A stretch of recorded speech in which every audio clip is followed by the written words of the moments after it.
The Floor Academy podcast is sponsored by Tralama, the trade labor marketplace, where businesses can find skilled trade labor, such as flooring installers, and where flooring installers and other skilled tradespeople can find permanent or project work. You can set up your profile at tralama.com, TRALAMA.com, or download the app from the Apple App Store or Google Play. And remember, Tralama is always free for skilled tradespeople. Welcome to the Floor Academy podcast. I'm your host, Kyle Hadid, owner of Illustrious Hardwoods in Phoenix, Arizona. We are here to talk with flooring professionals from all over the country about the issues that matter to you. I want to encourage you to learn while you earn. This week's guest is Jake Schlichte. Jake owns and operates North Country Hardwoods in Auburn, New Hampshire. With a grandfather that ran a store, a dad that did hardwood floors, Jake wasn't lacking in the experience department from the get-go. What has made the difference in his career so far? Being a risk taker. Find out why he says you have to get comfortable being uncomfortable.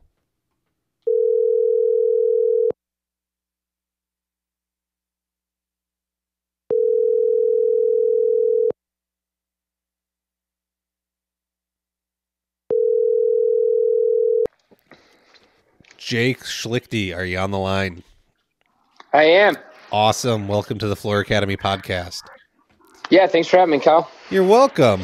I don't know. This was, like a couple others. Like you floated around in the background, and I was like, okay, there's an interview there, but I never knew when and what. And it like we hadn't interacted a lot, so it just kind of was like, I'll get around to it. But and it's not. I'm not trying to say like you're not important, but it had to be right. Something had to come together and make it happen. And then I had to bust your balls about being interviewed for the new Wood Floor Business podcast, and that got us talking, and we found a topic. Yeah, I mean, we could just ramble on about floors forever, right? But to do it something like this, it's going to be kind of on topic. Correct. And it's, look, all of these have like a topic in mind, but they really are free form. It is truly just a conversation between two guys that do flooring, and it goes where it goes, or to a guy and a gal, however it works out. But yeah, it's the conversation that you'd have at a bar if you went to a convention or something like that, and other people just get to listen in on it. And I think that's the beauty of what's been created here, is that everybody gets to listen into that bar conversation and see some insights into two guys just kind of being real with each other. Right. Totally. So, let's get, who is Jake Schlichte, and why does he do what he does? How did he get to doing it, and all that fun stuff? Let's get a little overview before we jump into anything here. Well, you nailed my last name first try. I'm impressed. I'll tell you what, I got a secret. I ask before the interview starts. Still nailed it. But I'm Jake Schlichte. I run North Country Hardwoods out of New Hampshire. I've been in the trade my whole life. I'm third generation. My father started as a wood floor installer. My grandfather ran a carpet store up in New England, and it's just something that I've always kind of known my whole life and been into. Okay. Crawling around on floors and helping dad bang in nails, I'm assuming, or what was that kind of like? Bringing in bundles of wood, bringing in the tools, cleaning up the vans all the time. Your typical paying dues kind of job at first, for sure. Okay. Was that something like you looked up to dad and you were like, I want to be like him? Was it, this is what the family does and you don't get a choice? Like, just kind of, how was that? You're still doing it and you went into it. So I'm assuming that some kind of passion was born within you as you like learned, but how did you, what was that development like? Well, it's funny, right? It's like, I've always looked up to my father, and I was really young in the trade at first. So, I got stuck doing all these, kind of just labor jobs forever. And honestly, I hated it. I'm never going to be doing floors. I just don't like it. It's just, I never get to do anything. I'm scraping corners, bringing in tools. And I guess a lot of younger people might have that mindset. Mm-hmm. I think, I did it first, and I kind of had to go work for other companies locally and kind of realize that, like, wow, maybe, my father and the guys that he has, they're craftsmen. They know what they're doing. They're efficient, like all these things that I didn't really realize until I went and worked for a different company and a couple different companies, just doing jobs that I never really did growing up. And I kind of put things in perspective. So once I got that kind of perspective, it kind of, piqued my interest more of like, well, maybe I can go on my own and do it my own way. And I see the good and the bad. Okay. And just kind of ran with that. No, I like it. You gotta get out there. You gotta take risks. You have to. I think, especially at a young age, I know I always kind of had a chip on my shoulder. I've lost some jobs. I've been told that by managers before, and like you got to really learn that the grass isn't always greener, and somebody may have your best interest at heart, but it can almost hold you back. And so some of us got to learn the hard way. And it sounds Right. like you kind of had to go out and really have your eyes opened as to like, man, I had it pretty good, but now I know what exists, and so what can I kind of do on my own? Right. And I think just going on my own in general, I just learn things a lot faster, right? It's like do or die. It's you live life by the sword at that point. Mm-hmm. As opposed to being an employee for somebody and you kind of have a fallback, like maybe you mess something up and you feel bad about it for a day or two, but at the end of the day, you're still making that same pay every day. Yeah. So that you kind of fall into that mindset, I think, as opposed to, being on your own and it's like, that's your name on it. That company is you. Yeah. Well, and that's the good transition. So what Jake and I came up with to talk about is risk taking and how calculated decisions they're needed, right? Especially as business owners, like you can't just constantly be on the cutting edge and jumping out there and not having enough information to make a decision. Like you have to be informed, but at some point it's kind of do or die. And it's whether it's business, learning a new technique, trying a new technique, whatever it's going to be,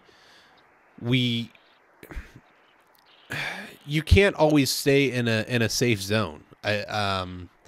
Being uncomfortable is when you're growing. Like if you're always comfortable, you're not learning, you're not changing, you're not growing. And so you have to put yourself out there and be uncomfortable and say, you know what, I got that. And you can tell the client, like when you're bidding the job, like, oh yeah, we can do that. And then you leave that estimate and you're like, what did I just agree to?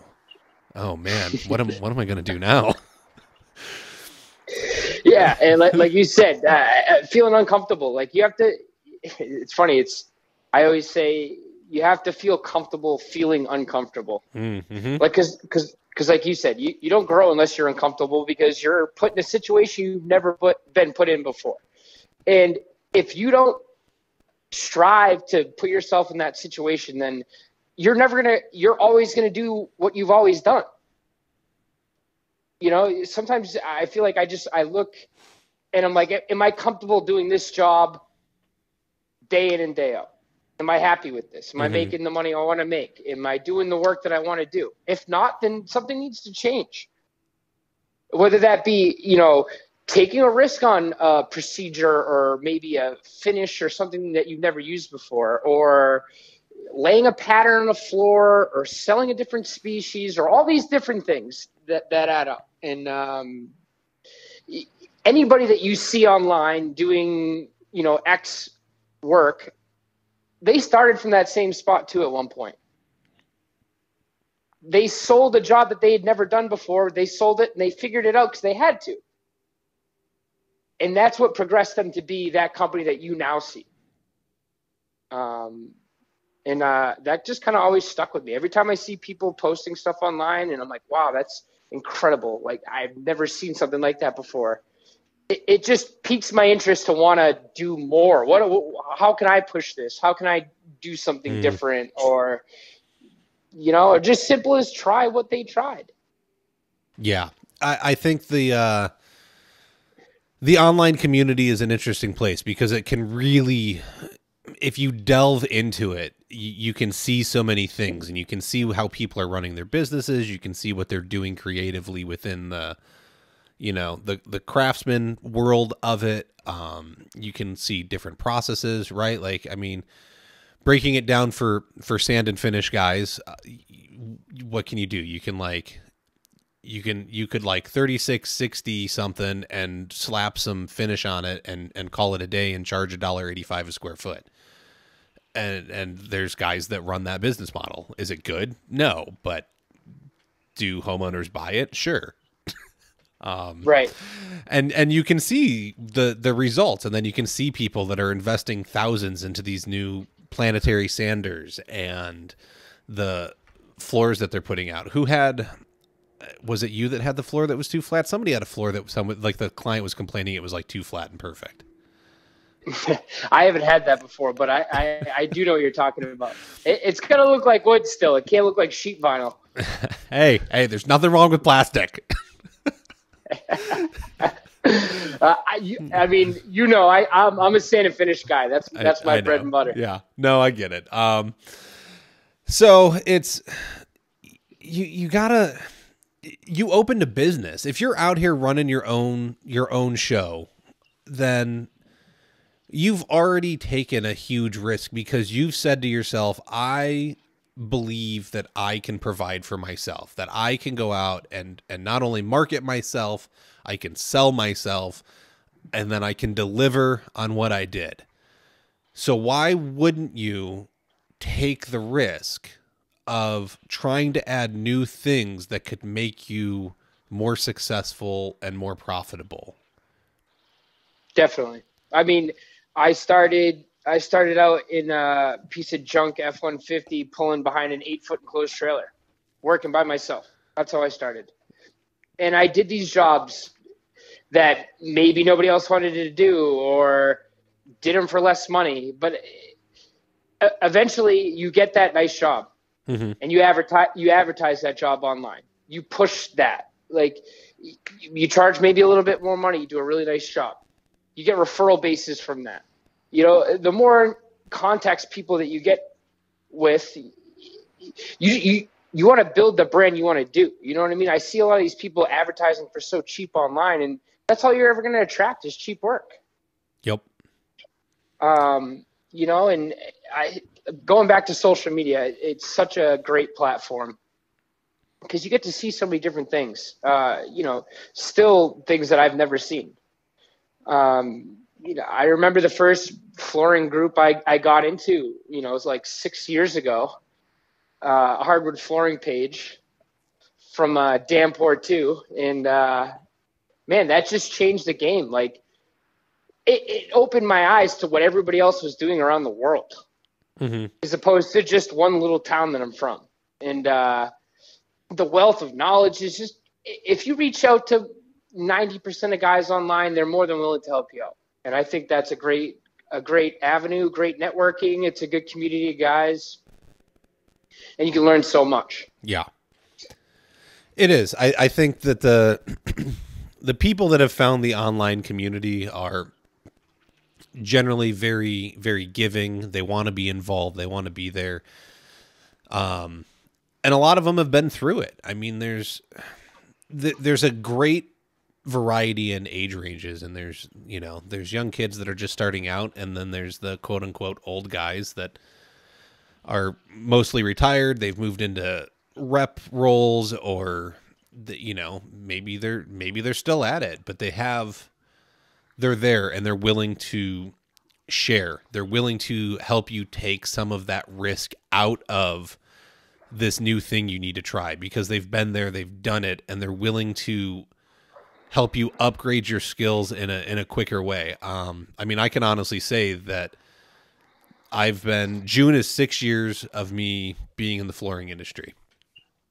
I would not be where I am in 6 years with like 3 years on my own without the online groups. My education has been so accelerated because I can look at everybody else's failures and I can assess risk better. When you start out and you're like, man, I got to take every project. I have to, like, it doesn't matter what I sell it for. I gotta feed my family. I gotta take it. And it doesn't matter if these clients are giving you red flags and like being pushy, or, you don't think they're going to end up paying you. Like you take everything. And I've been able to learn from other people's mistakes and not take those clients because there was so many flags presented, or you could go and ask questions, or like, yeah, no, you don't want that.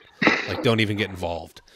And it turns out that they're right. And then you save yourself a ton of heartache and a ton of trouble and just pain and suffering. And you're on to another client that's paying you what you're worth. Right. Right. Yeah. I mean, like when you first start out, obviously that's where you need to be. Like you said, you're putting food on the table, you're getting your name out there. But as soon as you start getting busy and you're getting a month booked to 2 months booked out, you can't stay stuck in that mindset. Mm-hmm. Like you're getting busy for a reason because people trust you, and the market will always fluctuate of being slow and busy. So I think that's the time to take advantage of raising your prices, maybe trying to upsell somebody on a stain color that wants natural, or you're going to try aniline dye or whatever it may be. These new natural finishes. There's so many different things that you can do and push yourself out of your comfort zone. Yeah. Well, and so let's go take this a different direction really quick, and then we can it'll come back around. But I mean, you went out on your own and you were young and you have a baby face, and so there's skills that had to be learned. And so within that, like getting yourself booked out and to be trusted, what were those steps like? Not taking shortcuts. That's the biggest one, I think. Especially when you're working by yourself, that's an easier thing to do, especially when you're working 6-7 days a week and you're getting burnt out. You're more apt to just be like, so-and-so won't notice. Mm-hmm. And I always try to think of, there's so many flooring companies around me, and I'm always thinking of what can I do that I don't think that they're doing. Maybe I'd be more personable with the client. Maybe I try to view things from their point of view. Like, what are they most interested in? Probably me being clean, me being on time, seem like I'm well put together. Mm-hmm. It just kind of stuff like that. Every estimate I go to, I try to be as clean as possible. I don't look like I just rolled out of the job. But like you said, I'm young, and at first that was intimidating, and you just kind of get over it. You got to progress in the next thing. And the more estimates you do and the more meetings you have with clients, the more you get over things. Yeah. And I mean, that's that risk-taking part. That's that part where you said you have to get comfortable being uncomfortable. Because, man, I remember going on some of my early estimates, and I'm in this house, and like I could speak about flooring with passion. And that's fine. I was selling jobs, maybe not well, but I was selling them. But I was nervous as all get out, and I'm sure there was times where I fumbled over words and stumbled, but somehow the passion overtook the lack of salesmanship, and people give you a chance. And man, like you gotta take that risk, otherwise you're not going to get better. Where are you going to go do sales calls? And I know there's like training things, and you practice sales calls and techniques with people, but at some point you can practice all day long, but if you're not out doing the real thing, like it's never gonna get any easier. Right. It's that face-to-face contact and kind of reading people on the fly of what they're interested in and what piques their interest. It's funny, in the sand and finish world, you go to talk to somebody and you say the word texture, they immediately look at you like, wow, this is way different than anybody else I've talked to about hardwood floors. It's just things like that. And I enjoy talking with people. I just generally do. Yeah. I can go into a homeowner's house and talk about whatever. A lot of times it's just doing that, talking about something other than floors to just kind of get to a personable level before, we start talking about, their project. Correct. It's generally the same thing, right? Like I got on the line with you and we BS'd for a minute and just kind of went over random things and then we moved into it, because a lot of times when I call people, they're nervous to do this, and I don't blame them. It's different, right? Like I have a different background from flooring that made me slightly more comfortable, but I can guarantee you that when I was still doing film, I didn't want to be in front of the camera. Like that's not where I wanted to be. That wasn't my thing. Like I chose a behind the camera role for a reason. It was much more comfortable to be there. And now I've put myself in a totally different position, but that once again, it's the risk and growth thing. Like I needed to do this to advance where I wanted to be in life. And so you, the audience, need to step out. Like, what is that thing that you're looking to do to move you forward in your career? Right. I mean, dude, honestly, it gets my blood pumping even thinking about, like, there's nothing like getting pushed out of your comfort zone on a job and pulling it off and stepping back, with the client and just being like, wow, am I so glad I took this risk? Mm-hmm. Like, look what that is. I mean, I would have never have accomplished that if I just didn't have the gall to just go for it.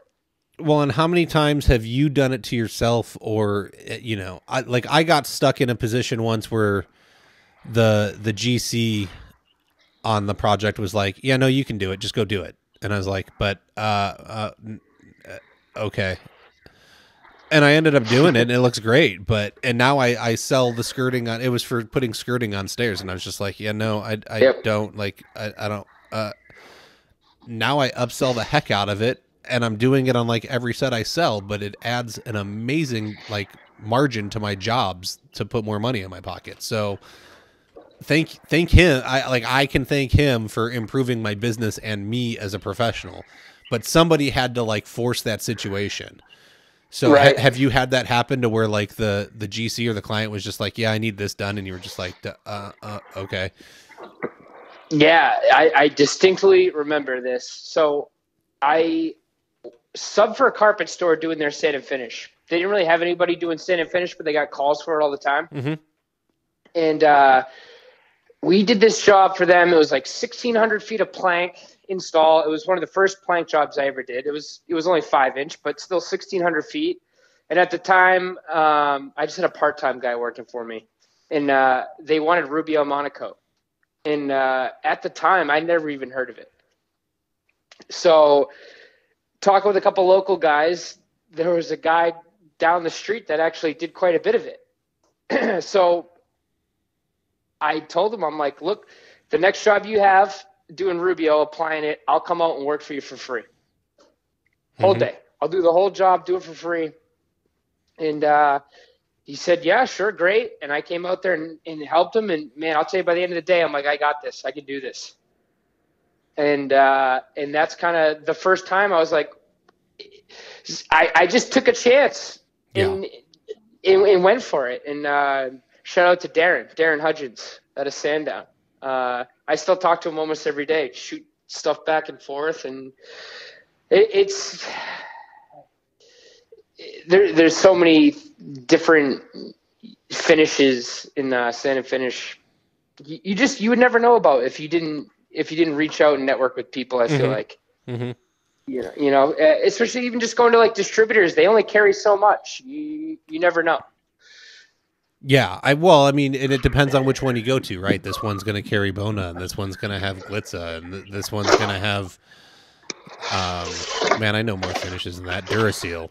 It's Street Shoe. Ooh, look at me go. Wow. Yeah. So, yeah, depending on which distributor you go to and where you're located, like there's like 8 distributors for flooring in Phoenix, but it's a big city. If you live in, I went and I was looking at potentially moving to like Fayetteville, Arkansas at one point, and the closest like flooring distributor was all the way off in Tulsa, like 2.5 or 3 hours away or something like that. So yeah, it's crazy. There's a lot of guys like that. What's your average drive time on a job? Usually like 30, but I'll travel anywhere up to an hour. But for me, like it's funny, right? Like I can do 30 minutes and it's 20 miles away because there's no highways. And so it's all like just city driving. Right. Or I can drive, 60 miles in an hour because I live right off of 2 of the major expressways. And so I'll service anything that's within an hour. Like an hour and 10 is kind of where I start like, nah, it's not, I don't want to deal with that because at the end of an 8-hour day, 10-hour day, man, that hour drive there, an hour drive back it's too much. Yeah, it's brutal. So that and I'm always curious what people drive.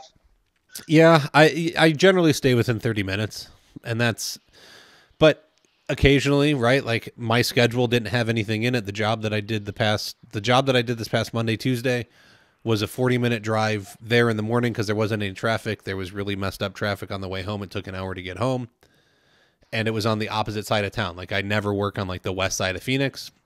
This lady called me. She wanted to go with me, but nobody else called and wanted those 2 days. So what are you going to do? Turn it down, or are you going to fill your schedule? Right. Yep. So definitely. Once again, you take the risk. Drive the trailer further across town. Maybe it blows up. Maybe somebody hits it. Who knows? Yeah, I mean, I'll travel anywhere if the money's worth it. There you go. Just don't be like Ethan and like travel all over the place and never know where you want to be. No, Ethan only travels out here. You didn't know that? He might have come down here once or twice.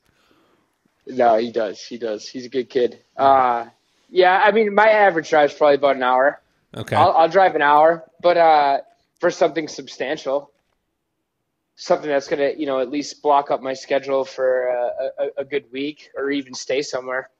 That's not out of the question. We've done that a few times on some nice projects. That one's fun. Yeah, I done a cabin, 2 different like secondary homes up in the mountains here in the woods, and been able to stay on them and work on them as I did them, and that's fun. And that's a risk in and of itself, man. You get put in a nice home that's not yours and you have to stay there and work, but the scenery's so nice that when you wake up you don't want to do anything. Man. Yeah, I tend to work later days when I do that, though, so it kind of makes up for it, I guess. Oh. Yeah.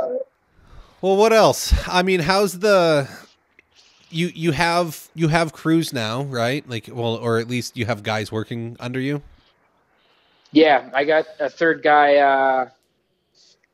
We'll see. We're going to try him out at the end of the week. Okay. And so there's risks, right? Always bringing somebody on. How can you trust them? How can you leave them in a house and they're not going to like go raiding the medicine cabinet for drugs or steal the ring that's laying on the counter?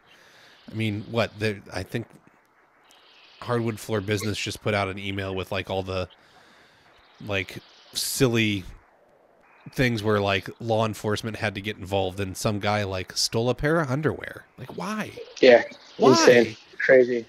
Yeah, it's a risk for sure. But if you want to grow, it's a risk you have to take. I don't know. I feel like I'm a good judge of character. So the younger kid, good demeanor. I want to just try him out. I mean, I think the biggest thing when hiring somebody new is like attitude. And the tough thing with that is you hire somebody new and they're all gun-ho for the first 2 weeks. Well, what are they the third and fourth week? Yeah. What are they the month 2, month 6? Well, does their attitude stay the same? Right? Because I can teach you anything, from the craft, from the trade side, but I can't teach you attitude.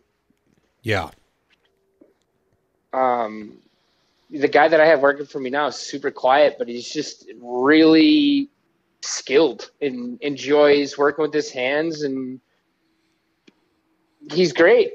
I've had guys that are incredibly loud and say stuff to homeowners that they shouldn't say, and I mean, you get the spectrum, right? Yeah. No, my the guy I've got right now is like something will drop out of his mouth, and I'm like, language, stop, can't do that. This is a house, it's not yours. It took like 2 weeks to like break him in and be like, no. That word can't come out of your mouth. Stop it. Not at this company. Maybe at a different one, not mine. Right. Yeah, it's fun. Employees is a fun twist to the whole thing. Correct. But people are the hardest part, man. Yeah, they are. We talked about this before. Yeah. Like clients can be the hardest part. Employees can be the hardest part. If we just, honestly, that's why I like doing a lot of builder work. But that has a whole set of headaches with it itself. There you go. Now you're fighting with other trades. I know. You got to find the good builders. They're out there. I promise you, they're out there. So are the good residential clients. They are. That's I like the residential world because I generally am the only contractor, so I get to make all the rules and say this is the way it is. Right, and I get that. I have an unpopular opinion. I enjoy working with designers the most. Okay, I can see. Look, at the end of the day, man, it all comes down to communication. Totally. And if you can communicate well and clearly with somebody, then you shouldn't have no problem should develop because it's open and everybody knows what's going on and understands why. So right.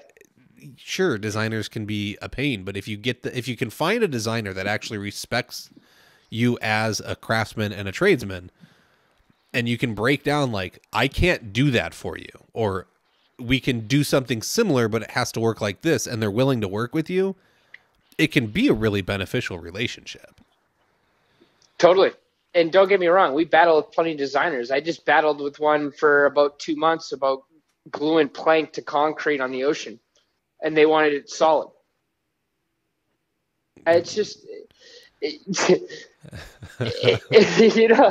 one of those things, man. It's just like, how about I find you an engineered product, the same thing you want, and we just make it happen. It's just But other times, I mean, I think on social media posts that I put up and the designers comment, and not only do they say thank you for your craftsmanship, but thanks for the materials you bring along with your company. It's just those are the ones that really resonate. Mm-hmm. I think you're gonna find that in any successful relationship, right? Like it has to go both ways, and there's nothing. Look, if somebody wants to get into high-end work, there's who you go and impress. Anybody that has money to spend on a designer has money to spend on excess. So your average $350,000 home, no, that Susan or Karen or Mary or whoever's in there probably isn't hiring a designer to do her remodel. She's going on Pinterest and she's picking out some pictures and saying, do this. So there's most people can't afford somebody at $100 an hour to stand there and tell them how to make something look pretty and then go over 8,000 revisions. Right. Exactly. So exactly. But they're set in their ways, and we get samples or pictures from something, and can you do this? Mm-hmm. And man, I spent countless hours in my garage doing hundreds of samples, trying to recreate XYZ in a realistic forum, which is a whole nother thing to hurdle. But I'm assuming you're charging for those hours. Yeah, I mean, this is for designers that I've done work for. I mean, I know I'm going to get there. It's just the time in doing it. And, it's not wasted time because it's trial by fire. I do something, I'm like, nope, this didn't work. Don't do that again. Okay. Oh, this worked. Now the next time it's like, I've done this before. I know the direction to go in. Okay. Have you had the one that's burned you yet? Because if we're going to sit here and talk about risk, have you had the one that's burned you yet? Did you put yourself in the position to not follow through? can't say that I have, to be honest with you. But I will tell you that there's been plenty of times that I've started to apply finish on a room and go, nope, this isn't right, and stop and resand it. Or even done an entire job and nope, that's not what it needs to be. So yeah, taking risks, you're going to lose some. Mm-hmm. I mean, that's definitely part of the game. And maybe I take a hit on a job, but now, again, I know what not to do in the next one. And that's worth its weight in gold right there. Yeah, definitely. Because at the end of the day, I think it's important, too, to realize the point where something's not going right and you need to stop and go back a couple steps to fix it. Instead of finishing a job all the way, staining it, looks terrible, throw 3 coats on it, and then it doesn't pass, and now you're stuck refinishing an entire job start to finish, and you look bad. Yeah. That's that heads-up decision-making and being able to, foresee and not try and get away with something. But I think there's an integrity that goes behind that, too. Right. And then once, like you said, what we talked about before, I mean, once you conquer something that you didn't think you'd be able to do or you were nervous about, it gives you that sense of confidence on the next one. You push it a little bit further, pulled that one off. You get a little bit more confidence. You try to pull off the next one. You don't pull it off. It knocks you down a couple pegs. You do it right. It gives you a little bit more confidence. It's a constant cycle. Yeah, I feel like. Yes, and there's going to be an ebb and flow in your growth. It's not always going to be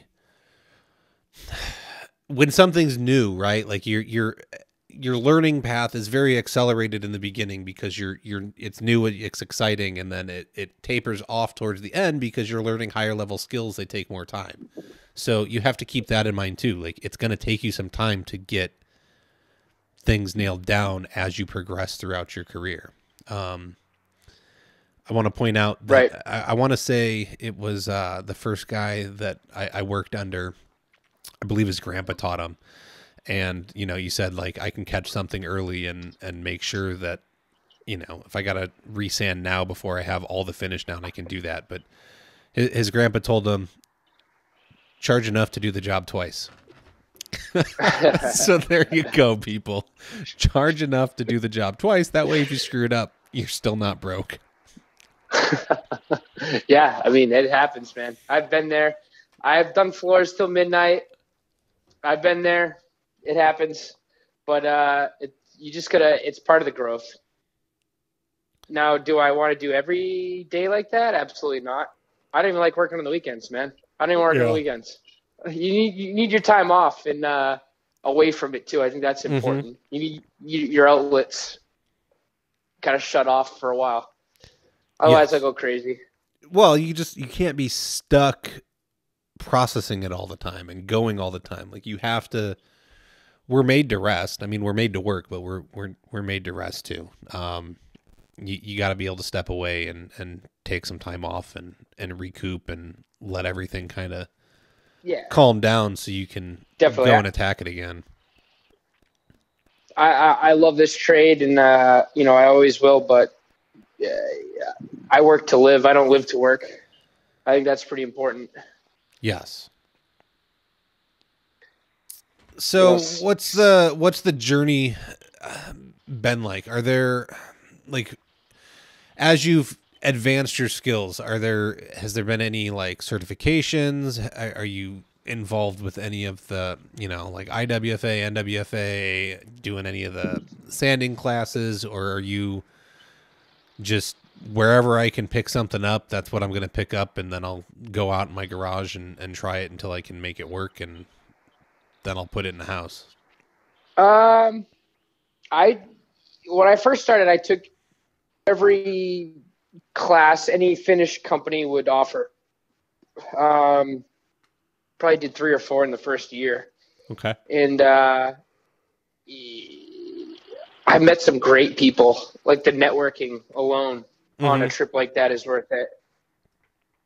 And then, I mean, like I said, you build a network. If I ever get into a pinch now or something I'm not sure about, or maybe even, I'm up in the air about going one direction or the other, I never hesitate to pick up my phone and call somebody, because there's so many people out there in this trade. They love talking about it too. Maybe they've encountered that before. They give you a different angle, a different thought process. Just keep your mind open. Yeah, I think is a big thing. Definitely. And that's, once again, there's ways to take the risk out of your business, out of a project, out of a method, whatever it's going to be. And that's really where this online community has stepped in, right? Like, the online community has almost, no, not almost, it supplements the training classes, in my opinion. Like, you have more options to meet people now and more quickly. Whereas used to be stuck in your local communities, and then maybe you would hear about a training class and go off and meet these guys. And honestly, like I've said it 100 times on here, anybody willing to shut down their business and go and take a training somewhere is someone you want to go and be with, because that's a like-minded individual. Like, if you're listening to the show, you're probably interested in going to a training and advancing your craft in some way. And the people that go to these things, that are willing to, quote unquote, lose money because their business isn't working then because they're not there, those are individuals that are going to be operating their businesses at a higher level. If not right now, they will be in the future. So, right. And I think like saying, I think it's a short-term thing to say, you're losing money. And I get what you're saying, right? You're like, you're not on the job that week. Correct. Making money, but this is a marathon. This isn't a sprint. This is the long-term thing. Yes. This isn't week to week to week to week. And maybe it is week to week for you and job to job when you're first starting, but it should progress beyond that. Correct. And you're going to get there. You go to this class so you can market yourself better. You now have something that most other people in your market don't. And I get there's all the haters, all right? Oh, NWFA classes don't mean anything. You're not going to learn anything. It doesn't matter. What's it going to do for me? What's it going to do for you? I don't care if it's NWFA, CFI, the CTI, NFIC. I don't pick a certification. I don't care what it is. I guarantee you that if you give me that certification in your market, I will outmarket you, and I will land jobs because of it, because I can tell a story with it and you're not. That's why you're upset. Okay. So it's all in how you communicate it to people. I've had people tell me, oh, well, you have the certification. That's why I went with you. Yeah. You're more expensive, but you invested into yourself. You're darn tootin'. Yeah. You're passionate about it. You want to get better. It shows through that. Definitely. So, and you know what? Even if you go there and learn the simplest little thing, it's worth it. In networking with people, it's totally worth it. Well, and that's ultimately it, right? I'm not after, I can market myself without it. Okay. I'd be just fine. Does it make it easier? Sure. It's something to make me stand out. But at the end of the day, I've always pushed that it's more for the networking. The individuals you meet will do more for your business than anything else there, in my opinion. Like, yeah, you'll learn some skills, but the individuals you meet and stay in contact with are the people that are really going to continue to push you in business. They're going to be the ones, like you said, you're going to reach out and say, man, I ran into this. Like, have you ever had this happen? And they'll be like, no, but you know what? I know somebody that did. Call them. And totally. you gain this network that, like I said, right? Like, I've been able to advance my career very quickly in the 6 years I've been involved because of the information I've had access to. You just shorten your learning time. And like, if we're talking about risk, right, it's helping take some of the risk out. You can make more calculated decisions faster. And that's, at the end of the day, that's what we're constantly doing, right? You go and you look at a job, you assess it for how much risk you're going to take on, and you associate a price to that. And in the beginning, you're really bad at it, and you probably underbid 98% of them. Yeah, it's funny too, because I see so many people, oh, I get this amount per square foot. I get this amount per square foot. I never really charge per square foot. I always walk into something like you said, and what's it going to take to do this job? Mm-hmm. if it's cut up and intricate, why am I going to charge the same square foot price I am on all the other jobs? Yeah. That's another thing that never really made sense. I like to just quote things out room per room. It makes more sense to me. I think it makes more sense to the client too. And Okay. it gives them the option, if you're higher in price, maybe they'll still go with you and just not do that one room. Yeah. Well, I have somebody now that's interested in a project, and they're like on the fence because the price is a little higher than what they wanted to spend. And he was like, do you have any wiggle room? And I was like, we can change the product or we can remove some areas. Right. These are options we can look at. It's an older couple, so they're definitely not going to offer to do the tear out themselves or anything like that. But I've gone that route with people too, right? You want to save some money? Hey, if you take out all the carpet and tack strip, it'll save you $300. Have at it. Yeah. But now you got to find your own truck and get it to the dump yourself too. So exactly, all that they don't think about, and that's another thing too. You get those clients that are, man, it's a little bit more than I want to spend. Maybe they go with you, and halfway during the project they go, "Wow, I didn't realize this is what this entailed." Mm-hmm. Well, yeah, that is what it entails, and I think I'm not going to shortchange the labor part of us for sure. Like you're saying, you got to know what you're worth. Correct. And look, there's going to be the arguments all the time. Oh, you're undercharging. Well, maybe that guy's not undercharging. Maybe that's where he's at. Because look, I think I just talked about on the last episode, man, I can go look at an invoice from 2017 and I was putting vinyl plank and laminate down for $1 a square foot. So that's who I was though, man. I was pulling up in a 2002 Chevy Cavalier. Like I didn't even have a truck. Right. Like, I was $1 a square foot guy. Yeah, exactly. So people got to start somewhere, right? They got to learn. They have to progress their skills. They have to take the risks in order to do that, and then the prices can be reflective accordingly. Now, if the guy's driving like a brand new Ram 3500 or F350 pulling a 18-foot trailer with all the latest equipment in it, and he's charging $1.85. One, I don't know how he got all that unless it's all on credit, but the numbers don't make sense for the equipment and skills that are probably there. So maybe you go and have a little conversation and be like, hey, like you can do a little better.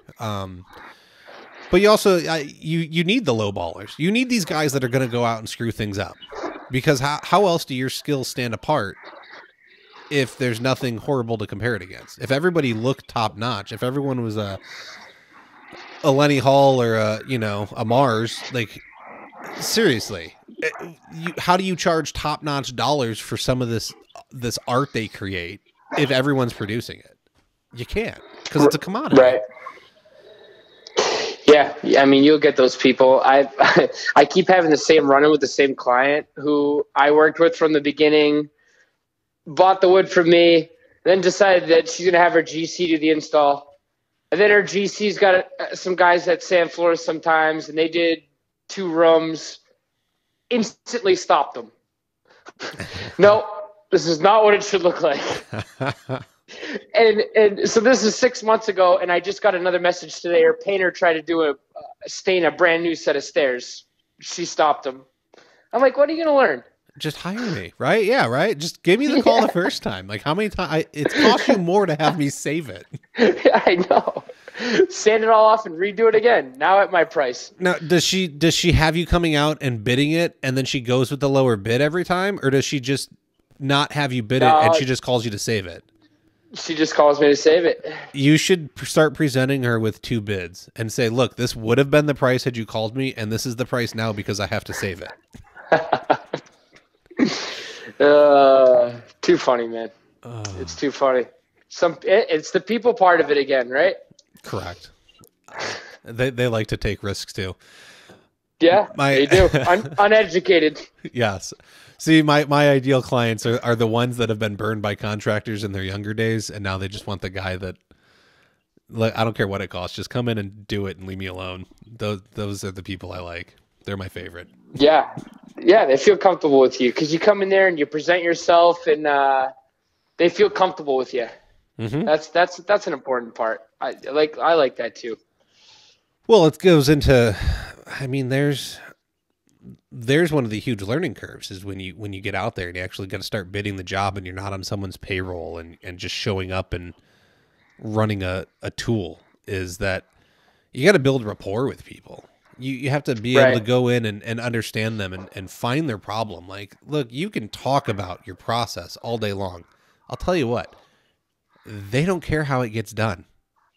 Not usually. You might find an engineer, you might find a guy that's interested on occasion, but for the most part, they just want their problem solved. So go notice the picture of the kids on the wall and that they were at Disneyland, and start talking about Disneyland and how you and your family went there too. And oh my gosh, it was so much fun. And then measure the house and follow up with the bid in the email about, how much you enjoyed their conversation. And little Susie was so cute when she interrupted because she was hungry, and you'll probably get the job. Yeah, exactly. Because they feel comfortable with you. How much time you like to spend on an estimate? I mean, it depends. It depends. It's just, some people, like, you can get in and out, right? They don't really, there's nothing to really talk about. It's a room, you're in, you're out, and you're gone. I think my longest one ever was probably like a 1,800 square foot house, and I was there for like 3 hours. But we like, I didn't mind. I ended up getting the project, but there was a lot to like measure. There was a lot of decisions to make. There was a lot of stuff, but then we also ended up just conversating about life in general, and it was a good time. So I didn't mind, but I bet you nobody else spent 3 hours there. Right. So sometimes there's an investment up front, right? I took a risk investing more time to hopefully get it on the back end.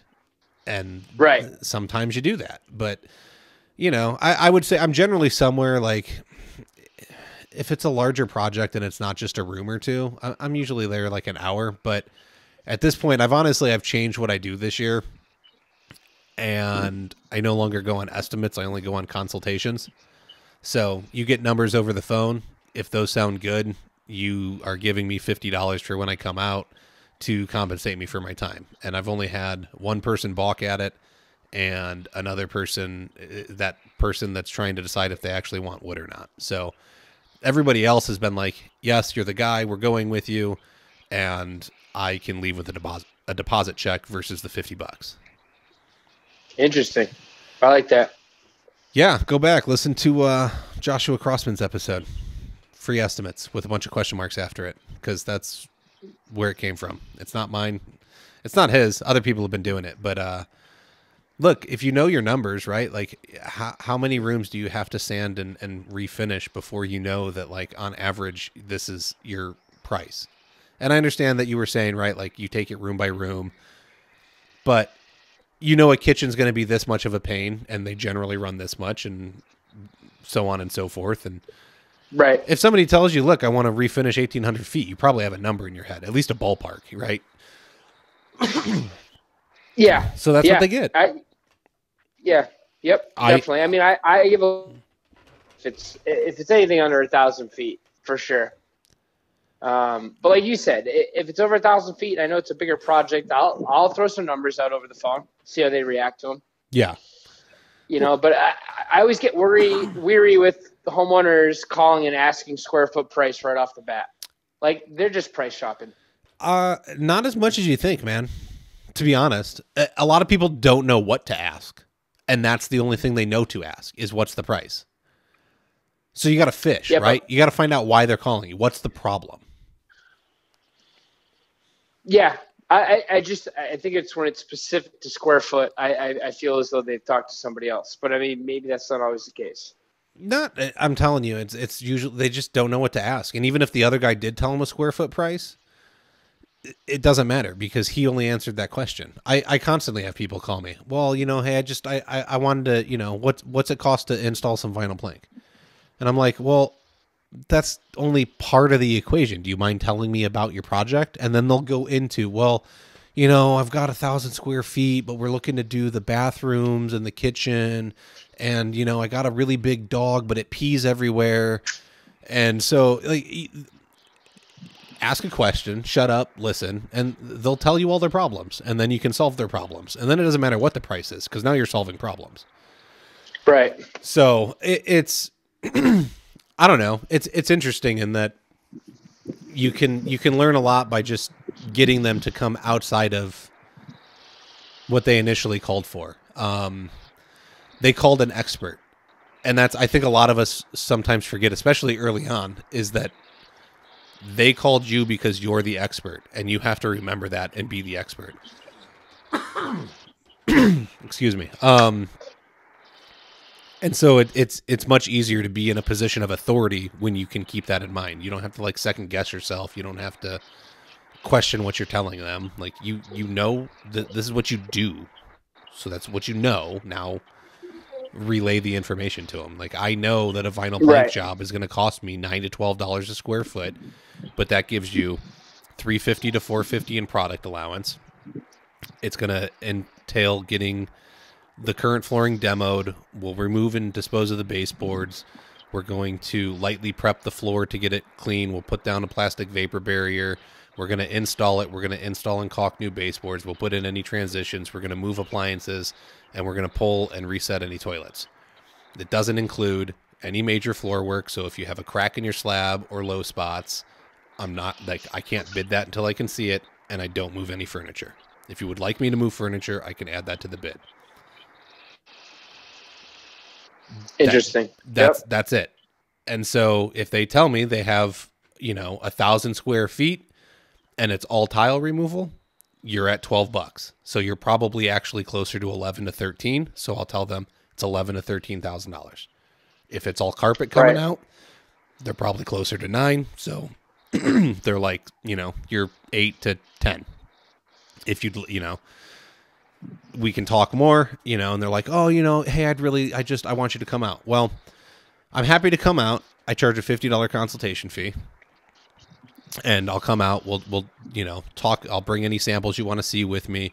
We'll talk over the project. I'll measure everything. And at the end, you get your numbers, and we can take it from there. Oh, okay. That sounds great. But I've also switched to closing in-house now. I used to come home and write everything up. I was going to ask you that. That was the next thing I was going to ask you. I was since I started in 2017 on my own, like doing side projects and stuff, I'd always bring the numbers home and type them up. I'm closing in-house now. Like I'm showing them the numbers and saying, here's what it is. They look them over. They kind of like it. I'm like, okay, so we have two options here.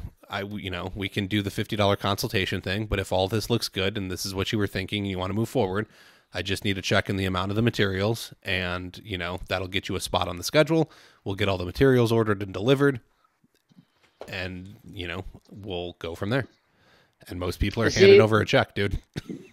The only problem I have with that, man, is it doesn't give me any time to finagle little numbers if I want to somewhere. You got to know your numbers. Yeah, they're not set in stone, though. I got to think about stuff sometimes. You got to know them. Like, dude, if I see a fireplace and I got to undercut it, $200, don't care. Done deal. Like, I get that wood can be a little bit different, especially because prices shift and finish can shift on price. And there's what kind of paper am I going to need? I can see where there's some stuff, but once you get enough data, right? If you've done 10 or 15 projects, if you go back and crunch the numbers, you're going to find some averages and know that, like, okay, I can put a hard number behind this. Right. Well, I know my labor prices. It's the material that changes, like you said, for sure. But again, like the fireplace wrap, or it's 5-6 bedrooms in a hallway, or is it like a wide open 800 feet? Like, I can fluctuate some stuff somewhere. Well, you got to know that. Look, you might bid one high, and then the next one might be a bid a little low, but they average out. I broke down, I've learned what I can kind of average work-wise in a day. And so I know that I want to make $800 to $1,000 a day. So my labor rates are based on that. So if I'm currently charging $2.50 a square foot for vinyl plank. If I have some good spaces, I know I can put 400 in. If I have a really wide open room, I might be able to put 600 or 700 in a day. But the next day I'm in a kitchen and a bathroom and I put 200 in. Right. But over the 2 days, it averaged out. Right. So it's you might make it on one, you might lose a little bit on another. You might kill it on another one because they give you 1,000 square foot rectangle. exactly. Well, I adjust price for the size of the job anyway. I mean, ideally, if I can do 2,000 foot job every week, I'd be rolling in dough. But it's like when you have the 2 or 3 500-foot jobs in the week, and yeah, I'm still making good money, but man, it's a lot more work. Correct. You're in and out. A lot more moving parts. Yep. Yeah. So I'm going to price that 500 square foot job a lot higher than I'm going to price that 2,000 per square foot. Mm-hmm. No, I get it, but that's also like where you can know, if you know a day rate, right? Like, it costs X amount to operate for the day based on like a 500 square foot room is going to use this much paper and this much labor. Then you can have a set day rate for smaller jobs, right? So it's going to be a $1,500 minimum for anything under, 400 square feet or whatever the number is going to be, because that's how much it's going to cost to get the truck and trailer there, plus the employees, plus the paper, plus the, finish, whatever it's going to be. But it all comes down to data tracking. And that's the pain in the butt part that nobody wants to do. It's nobody wants to, but that's where the money's made. The money's made at the desk, man. The money's not made on the floor. The money's made at the desk. Anybody can go be on the floor. Go get a monkey, dude. Come on. Yeah. We're not special. No, it's just a floor. At the end of the day, it is. It's a beautiful floor, but it's still a floor. It is a beautiful floor. We're not saving lives, though. Nobody's lives in jeopardy because of our floor. So not usually, unless you leave the stain rags out. Don't leave your stain rags out, people. Well, that's a whole different thing. Yeah, exactly. Oh, man. Well, that was an interesting turn. So, yeah, you got schooled, boy. And look, this is just regurgitated information that I've learned, okay? I am not the expert here for sure. I have years to go before I could even consider myself that. But that's what I'm doing out here. That's what, God, man, that's the conversations I love to have, man. Yeah. You know what I mean? Ask questions and from different perspectives, and that's how you learn. Yeah, no, I mean, that's exactly it. These are just the real conversations that people are having all the time. And now somebody gets to be a fly on the wall. And that's what I love. What I don't love is trying to re-listen to these, because I can't stand my own voice. And so the amount of knowledge I could gain if I could suffer through listening to these would be amazing. But I've tried and I can't. You'll get over it one day. Maybe. I need somebody else to just record me. Like, just go dub me over. There we go. Oh. All right. Is there something I should have asked you that you feel is like just needs to be told to the flooring world? Hey, I don't know, man. That's a tough one. Okay. Know your worth. All right. I love it. Know your worth. Do it. Yeah. Know your worth. That's what I'll end on. I like it. Oh, and when you were talking about being booked out for long periods of time earlier, because you're starting to get busy, raise your prices, people. If you're 8 weeks out, go bid stuff higher. And then if you start landing them, go higher. You got nothing to lose. Yeah. You're booked out 8 weeks, man. You got 8 weeks to find a job. Yeah, and be careful booking out so far, because you never know when that nice job might come up and be on a tighter deadline, and then you're booked so solid you can't take it. Mm-hmm. That happens too. Keep some in the air. And time off is good. You need to rest, remember. So, where can people find you? Where do they go see you drinking White Claws? I love White Claws, my friend. They keep me skinny. North Country Hardwoods on Instagram and Jake Schlichte on Facebook. Get at me. There it is. I like it. Awesome, man. I appreciate your time. I appreciate your insights. And we will talk more. Yeah, man. Thanks for having me. Right Good on. talk. Yep. Have a good night. You too. Bye. That's all the time we have for this week. To keep the conversation going, head on over to the Floor Academy Facebook group. Be sure to subscribe so you can hear each and every episode. We can be found on Apple Podcasts, Stitcher, Spotify, iHeartRadio, Google Podcasts, and most major podcast directories. Don't forget to leave a review and let us know what you think about the show. If you would like to be a guest, have questions or feedback, you can email us at flooracademypodcast@gmail.com. You can help support the show by becoming a patron over at www.patreon.com/flooracademy. Remember to learn while you earn.